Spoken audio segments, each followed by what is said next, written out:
এখন তো খুব হাওয়া দিচ্ছে। একটা মুশকিল হচ্ছে কি এদের ডগাগুলো এত নরম, বাট ওই যে হয় না গিলটি প্লেজার, কোথাও হয় যে আচ্ছা দেখি তো কি হলো।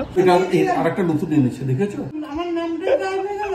মানিদের এসি চলছে না, ভালো বড় হচ্ছে ছোট হচ্ছে।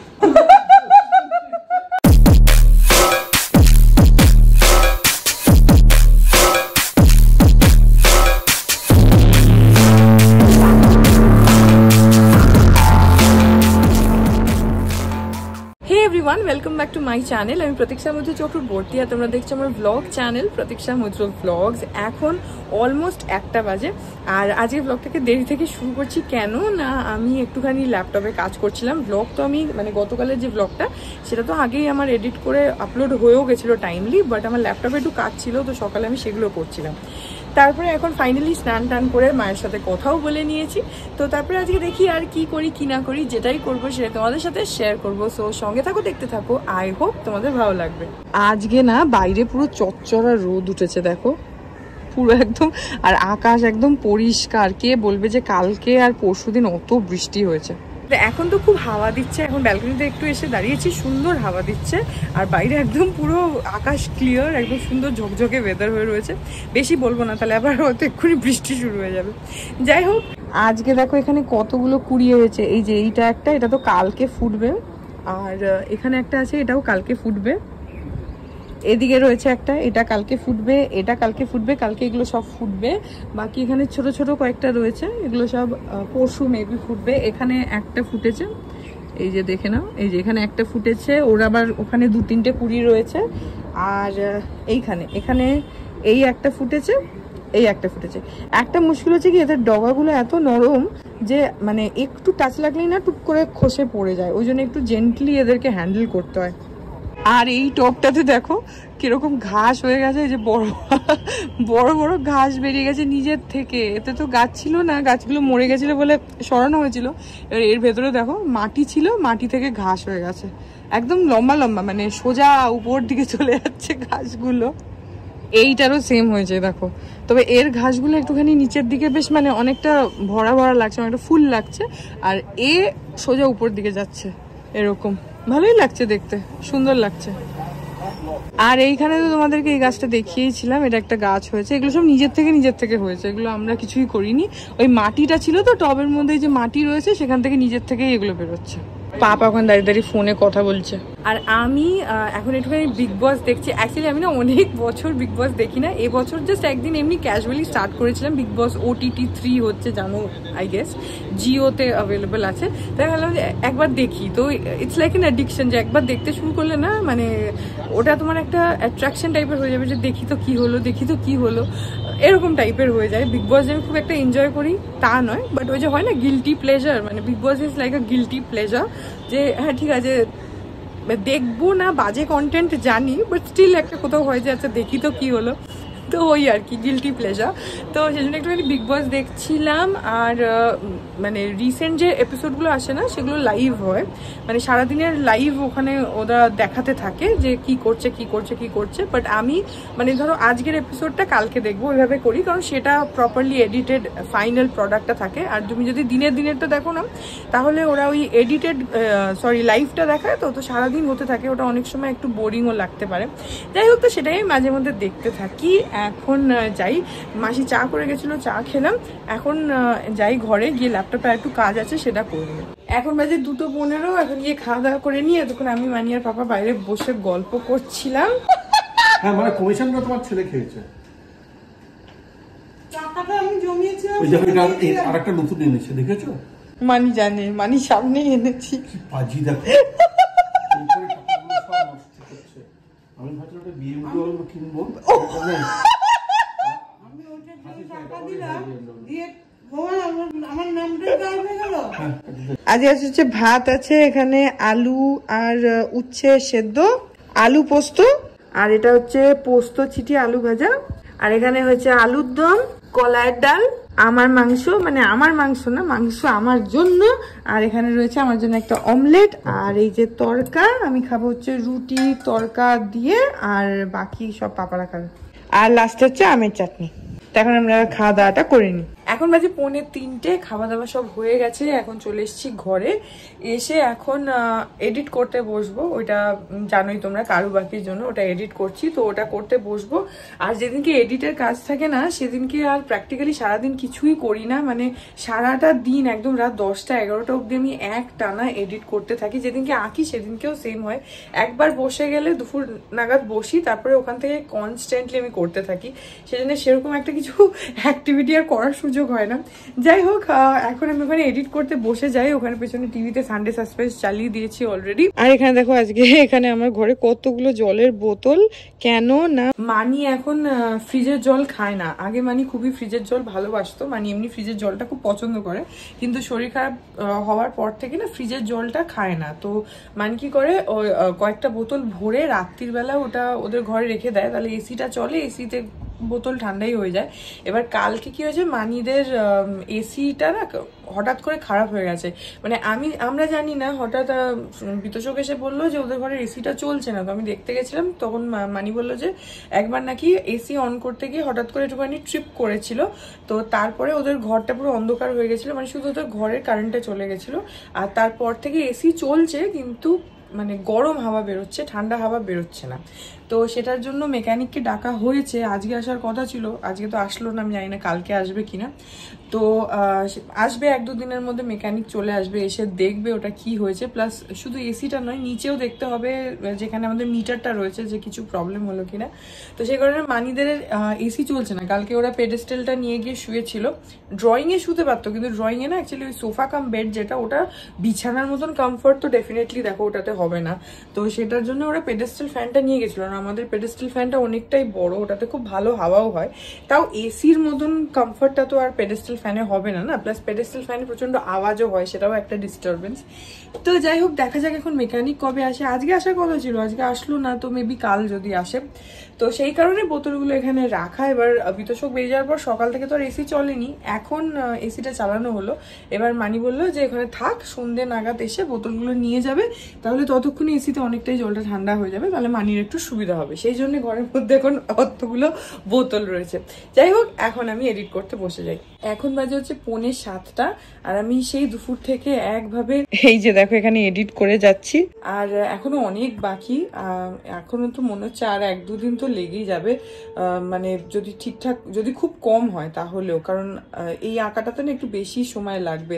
অ্যাকচুয়ালি ওর্লি তো আছেই, তার সঙ্গে ক্যানভাসের মধ্যে মানে অনেকটা আঁকা, তো অনেকটা ওর্লি করা, তো সেটাকে ডিটেলে এডিট করা, যেহেতু এটা একটা মানে তোমার ফুল ভিডিও যাবে, লং ভিডিও, তো সেটার জন্য লং ভিডিওগুলো আমার ইউজুয়ালি খুব ডিটেলড হয় কারুবাকিতে, তো সেটার জন্য মানে একটু সময় তো লাগবে। যাই হোক, এখন মাসি করে দিল হচ্ছে গ্রিন টি, গ্রিন টিটা খাই, তারপরে আমি একটুখানি ওয়ার্কআউট করে নেবো, যেহেতু আজকেও সকালে আমি আর বিতোষক বেরোতে পারিনি। অ্যাকচুয়ালি কি হয়, I am not at all a morning person, আমি সকালে উঠতে পারি না। এবার বিতোষকই আমাকে সবসময় সকালবেলা ডাকে, ও যদি ওঠে তাহলেই একমাত্র আমাদের উঠে যাওয়া হয়। তো এবার আজকে কি হয়েছে, ও আমাকে, আমি ওকে ঘুম থেকে, আমার যখন ঘুম ভেঙেছে আমি ওকে জিজ্ঞেস করলাম, বললো যে না যেতে পারিনি। কেন? কারণ ও একবার 5টার সময় ওর ঘুম ভেঙেছিল, তো তখন ঘড়ি দেখেছে যে 5টা বাজে, তো তখন আবার ঘুমিয়ে পড়েছে। তারপরে 6টা নাগাদ ওর ঘুম ভেঙেছিল, তখন আবার ভেবেছে যে আচ্ছা 6টাই তো বাজে, আরো 2 মিনিট একটু শুয়ে নি। ওই শুতে গিয়ে হয় না যে ভোরের বেলায় দেখবে ঘুমটা খুব বেশি ডিপ হয়, তো ওই ঘুমিয়ে পড়েছে, আর একদম উঠেছে বোধহয় 8টা 8:30 নাগাদ, তখন আর তো যাওয়া যাবে না, তো সেই জন্য ওরও যাওয়া হয়নি। আমি ওই জন্য এখন ওয়ার্কআউটটা করে নেব, ওর আর হবে না, আনফর্চুনেটলি কিছু করার নেই। আর কালকে ওয়ার্কআউট করেছি না, এত গায়ে ব্যথা হয়েছে, কারণ ওয়ার্কআউট তো করি না, সকালবেলায় হাঁটতে যাই, ওটাই করি, কিন্তু কালকে ওয়ার্কআউট করেছি তো প্রথম দিন। এখন 1-2 দিন রেগুলারলি করলে ওই ব্যথাটা আস্তে আস্তে কমবে, কিন্তু প্রথম দিকে দেখবে প্রচন্ড গায়ে ব্যথা হয়। তো আমার আজকে সারাদিনই গায়ে ব্যথা, কিন্তু সেটা নিয়েই করে নেব, যেহেতু সকালে বেরোয়নি। তো এখন তাড়াতাড়ি করে চাটা খাই, তারপরে ওয়ার্কআউটটা করে নিই। এখন বাজে 8:30, 8:30 বেজে গেছে। বিতোষক এসে গেছে অফিস থেকে, আমি ওয়ার্কআউট করলাম, তারপরে পুরো একদম স্নান করে নিলাম। আর ওয়ার্কআউট করার পরে না এত ঘাম হয়, বাপরে বাপ, খুবই ঘামে, তার সঙ্গে সেরকম গায়ে ব্যথা। যাই হোক, এখন বিদুষক এসে গেছে, ও গেছে গা ধুতে। আর হ্যাঁ, তারপরে এখন আবার এডিট করাটা কন্টিনিউ করব। আর তার সঙ্গে এখানে একটুখানি টিভিও দেখছি। তারপরে বিদুষক আসলে, ওর হয়ে গেলে তারপরে একসঙ্গে মির্জাপুর দেখবো। এখন বাজে 9টা, আমি এখানে এডিট করছি আর ওখানে এখন চালানো হলো হচ্ছে মির্জাপুর। আমরা এপিসোড 6-এ আছি। বিদুষক গা ধুয়ে আসলো, এখনো এসি আরো কমাচ্ছে টেম্পারেচার, যেহেতু আমি এখানে ফ্যান চালাতে দিইনি, আমার শীত করছে, জন্য এসি টেম্পারেচার আরো কমিয়ে দিচ্ছে। এখানে এখন এডিট করব আর ওখানে মির্জাপুর দেখবো। এখন বাজে হচ্ছে 10টা। আজকে আমি আর বিতোষক একটুখানি হেলদি থেকে অর্ডার করেছি। হেলদি মানে জোম্যাটোতে একটা ক্যাটাগরি থাকে হেলদি বলে, সেখানে তুমি মানে হেলদি ফুড ক্যাটাগরিজের মধ্যে যা যা আছে সেখান থেকে অর্ডার করতে পারো। তো সেটা থেকে আজকে আমি আর বিতোষক অর্ডার করেছি। তো এখন ডেলিভারি বয়টা এসেই গেছে, তো ডেলিভারিটা করে দিই, তারপরে আমি আর বিতোষক খেয়ে নেবো। মানি আর পাপা ওখানে খাচ্ছে, আমাদের খাবারটা আসলে আমরাও খেয়ে নেবো। তখন তোমাদেরকে দেখাচ্ছি যে কি অর্ডার করেছি।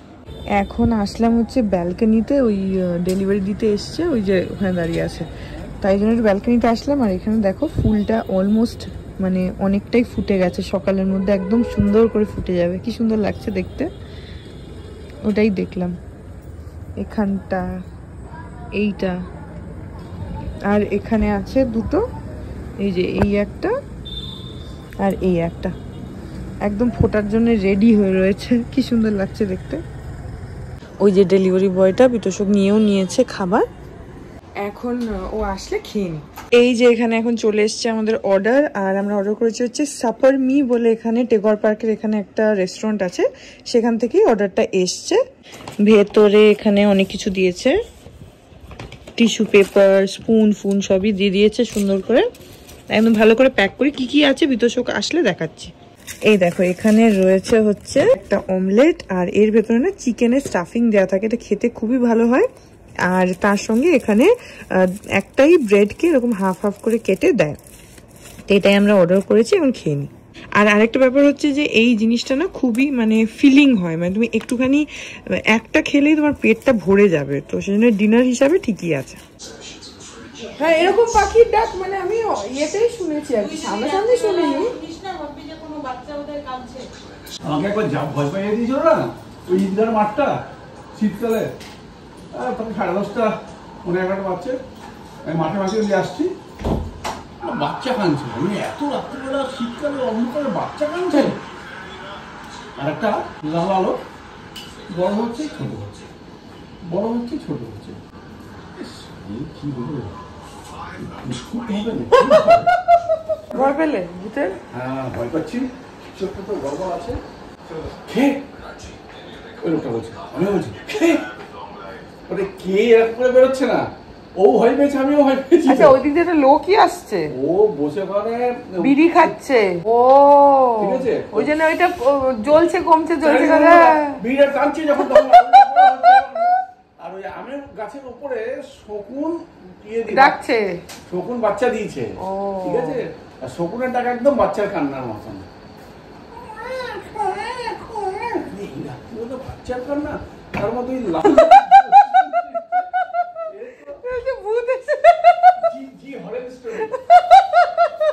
মানুষের পিছনে থেকে এখনো বউয়ের পিছনে থেকে হরিণ চলে। হ্যাঁ, এখন তো ইচ্ছা নেই, আগে তো ছোট ছিল, এখন তো লুকিয়ে লুকিয়ে দেখো। আমি লুকিয়ে লুকিয়ে মুখও দেখি না, তুমি আমার পেছনে লোকাও না, সত্যি কথা বলো।